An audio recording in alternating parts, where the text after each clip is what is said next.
As former Deputy President Rigathi Gachagwa's supporters thronged the premises, chanting his name while awaiting him to pass the checkpoint. Now, his supporters had camped at the airport from early Thursday morning. Gachagua was in the US for 6 weeks, where he mobilized supporters and held public forums with Kenyans in the diaspora. Gachagwa's allies addressed their supporters en route to Kamukunji, even as they were not able to hold the much publicized rally.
watching EBN TV, transforming your world.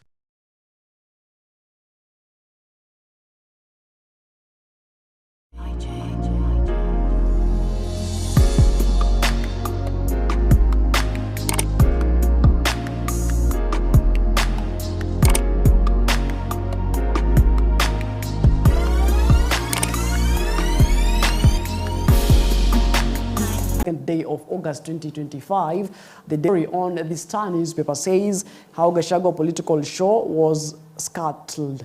Now, that's a story on page 6, says stone-throwing guns ruined Rigathi's parade. And if you remember, if you watched the, bulletin yesterday in the evening, ex-DP, that is Rigathi Gachagua, was not able to address the rally in Kamukunji as anticipated because of what they termed as hired goons who infiltrated, their cause. Now, Democracy for Citizens Party leader Rigathi Gachagua's much anticipated return from the US ended in chaos after his convoy was violently disrupted along the Mombasa Road, prematurely ending what he billed as a show of political might. Now, the anarchy scuttled the former DP's plan to address supporters at the historic Kamukunji grounds, an event intended to cast Gachagua as the fulcrum of opposition politics. Now, the motorcade ran into a trouble at Cabanas, where a group of stone-throwing youth suddenly emerged, targeting vehicles and supporters in the procession. Now, what had begun to be a largely peaceful march quickly descended into chaos. Now, the attackers who arrived, groups on the borders, appeared unusually coordinated for a spontaneous crowd. Now, there are rising questions about whether the disruption was organized. They hurled stones indiscriminately, damaging several vehicles, including those ferrying journalists, motorists, and pedestrians, were also caught in the mill, losing personal items such as mobile phones. Now, police officers responded with tear gas in a bid to disperse the groups and restore order, causing traffic on the busy highway to grind to a halt. Of course, there were chaotic scenes at Mombasa Road yesterday, including journalists from various media stations here in the country where, their equipments were stolen. Of course, that's a sad situation to be in right now in Kenya. Right, moving on. A journey of hope, story of Kilifi Rajin Vora and Ravitol to the world. Now, one morning, Rajin Vora received unusual visitors. A group of women approached him, their faces etched with worry. Now, they came to complain about their husbands who mysteriously vanished every month.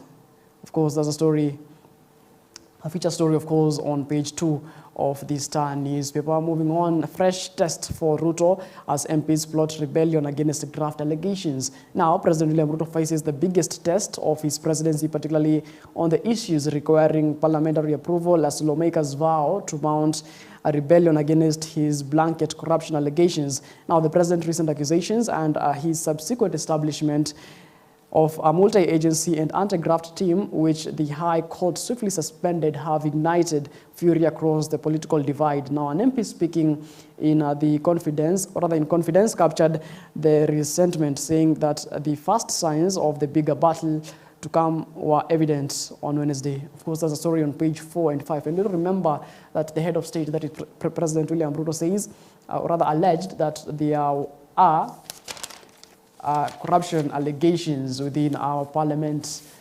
House. All right, now let's take a look at that particular story on page 4 of the Star newspaper. Now, President William Ruto faces the biggest test of his presidency, particularly on issues requiring parliamentary approval, as lawmakers vow to mount a rebellion against these blanket corruption allegations. Now, members stated that the snubbing house sittings that morning before shooting down key motions were in support of government operations. Now, on the day of Ruto's remarks, the government-related bill was filed, including a critical circular from the Public Procurement Regulatory Authority that sought to enforce mandatory use of the e-procurement portal. Now, the rebellion extends to beyond symbolic gestures. Now, legislator revealed that the Speaker employed tactical maneuvers to avoid a vote on the proposed sale of Kenya Pipeline Company, sensing the overwhelming situation. Now, the core issue for the agitated lawmakers is not merely the allegations, but the manner in which they were delivered by the president. Now, the perceived humiliation has united MPs across party lines, with many feeling lumped together with what is described as rotten elements in the public service. All right, and you'll remember that the head of state said some members of parliament were lured were given some amount of money, which the president said was amounting to 10 million Kenya shillings to pass key bills in parliament, right? Now the MPs are agitated about the president's remarks. Now let's take a look on what's making headlines on the Daily Nation dated today, the 22nd day of August 2025. Top story on the Daily Nation says chaotic return, and former Deputy President Liveii Gachagua welcomed by hundreds of supporters at the JKIA airport.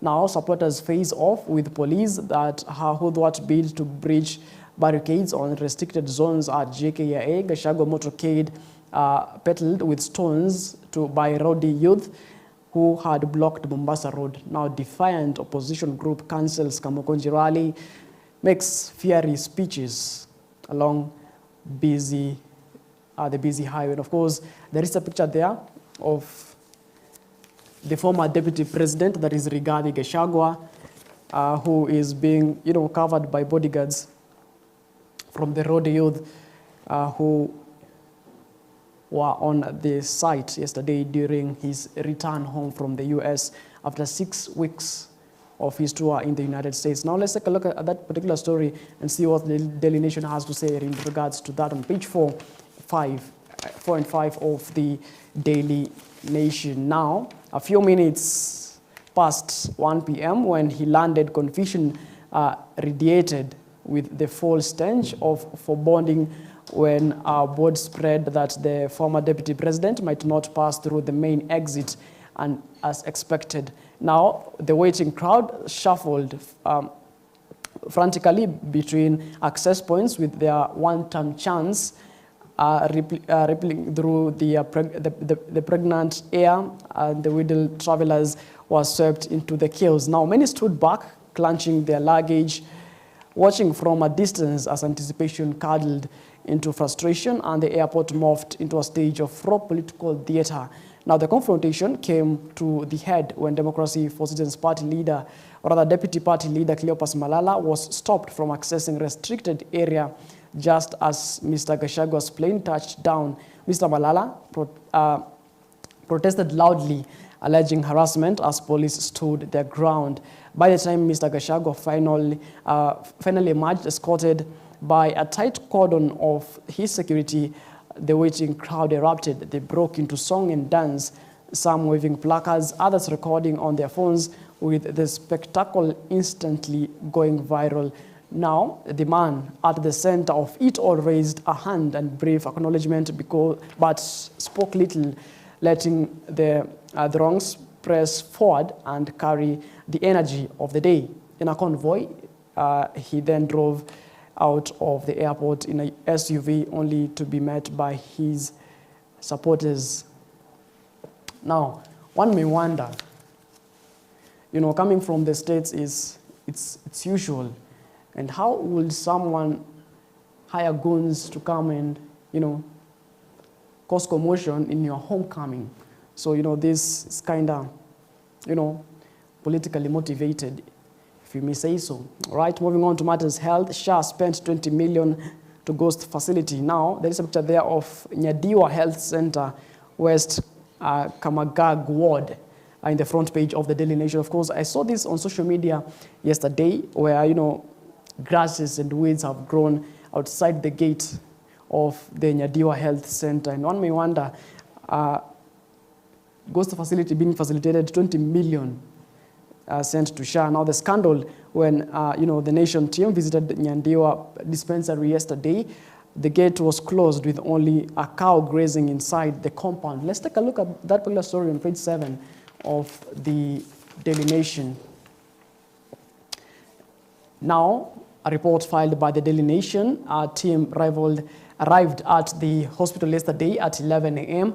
As the gate was closed and only a cow grazing in the deserted compound. Now the grass had, however, been freshly cleared, though some overgrown vegetation was still evident around the L-shaped yellow-painted stone building with blue roof. It was a ghostly building with metallic blue doors, sharp black paint peeling from the skirting around the wall, and the emptiness inside visible from the glass windows. Now, this is Nyadiwa Health Center in the Kamagak Ward, Homa Bay County, which has been abandoned for 10 years. Yet, the Social Health Authority, that is SHA, wired 20 million to the hospital this month.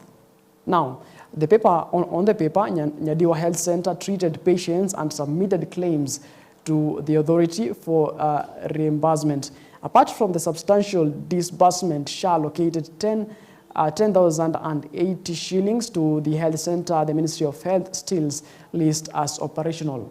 Now, according to the official on August 2025 schedule obtained by, of course, the Daily Nation, SHA wired 19.9 million to Nyadiwa Health Center. Official records at the ministry show that the health center has administration capacity of 9. All right. Now, on SHA's website, the health center was licensed by the Kenya Medical Practitioners and Dentist Union, that is the KMPDC, in 2024 under permit JK013891. Now, the authority described it as a level 2 hospital with the agent being the devolved government of Homa Bay. Now, how a health center that ceased operations long before SHA was established obtained a license from the KMPDC after inspection of subsequently got into payment system is a mystery. Of course, months ago, rather weeks ago, we had ghost schools. Now we have ghost hospitals being, receiving millions of shillings from SHA. And of course, there are no workers. The gate remains closed. That is in Homa Bay County. All right, now let's talk matters politics here on the Daily Nation and Ruto unfair lending rules hurting Africa. Now, addressing the plenary session of the Tokyo International Conference on Africa Development in Japan, the president said global financial institutions are stifling the continent's development through unfair credit. Of course, that's a story on page 8 of the Daily Nation. Of course, we'll remember that President William Ruto is in Japan, where he is, meeting, various stakeholders in Japan to discuss matters, how we can, develop Africa, how we can, make ties with, Japan. All right, moving on to the Standard newspaper dated today. Top story on the Standard newspaper says a charged return. Now, his allies feared police would whisk him away from the airport. Instead, chaos trailed Rigathi Gachagwa's convoy as hired guns lay in wait on Mombasa Road, pummeling cars with stones, robbing motorists, injuring supporters, and leaving journalists bloodied. Now, that was billed as a triumphant return, turned into a running battle of tear gas, knives, and shattered glasses. Of course, that's a story on page 6 and 7. And there's a picture there of course, Rigathi Gachagua with a God Papa and denim outfit and a checked shirt. Of course, with his bodyguards and, of course, his supporters on motorcades before goons, rather what is termed as hired goons, infiltrated the cause, right? Now, there's a picture there of before the goons infiltrated the cause, and, of course, later on after the goons infiltrated the cause. Now, as stage goon strike, there is a journalist there believed to be, from the Royal Media Services, has been stoned in his left, above the left eye, is bloodied. Such unfortunate scenes here. Cars looted, and of course, running battles in the front page of the Standard newspaper. Such an unfortunate story that ought not to happen. Now, the DCP deputy party leader, that is Cleopas Malala, says, and I quote, "I told you yesterday that there was a plan to arrest our party leader and take him to the Directorate of Criminal Investigations." Those were the words of the DCP deputy party leader, highlighted there on the front page of the Standard newspaper. Let's take a look at that particular story on page 6 and 7 of the Standard newspaper. All right. Now, when he would have drunk some milk straight out of traditional gourd before possibly kneeling for prayers by the host clergy who gathered to welcome him, and of course, he would have said a word of many supporters who gathered to the airport and others who lined up along the route his convoy passed, and at the Kamukonji grounds in Nairobi, now Gachagua, who has been in the United States for 43 days, was robbed of his moments first by the confusion that surrounded his every arrival, and later by paid goons who attacked people indiscriminately, injuring and stealing from them. Journalists, including a team of which the writer was a part, were attacked by a gang of knife-wielding and stone-throwing mobsters who vandalized our vehicles, of course, the group's vehicles, and stole phones, and member of the team injuring 3. Right now, witnesses said they had seen the goons paid before they made several waves of attacks against motorists and pedestrians alike, which the police after thwarted by firing rounds in the air, and of course tear gas. Right, there is a picture there also on page 6 of the Standard Newspaper Matters, National Matters.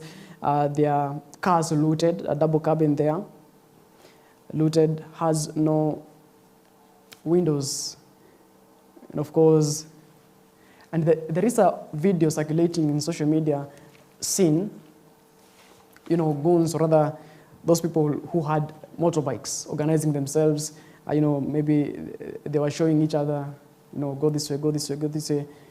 And this shows that these people were hired because they were planning how, they will conduct their cause. All right? Now, from Matters Politics, let's take a look on the CHAN 2024, which is actually scheduled to take place today. It is Kenya against Madagascar at the Moi International Sports Center in Kasarani. Now, the African Nation Championship, that is CHAN 2024, is beautiful football tournament on the par, but in East Africa, it has transformed into something more explosive.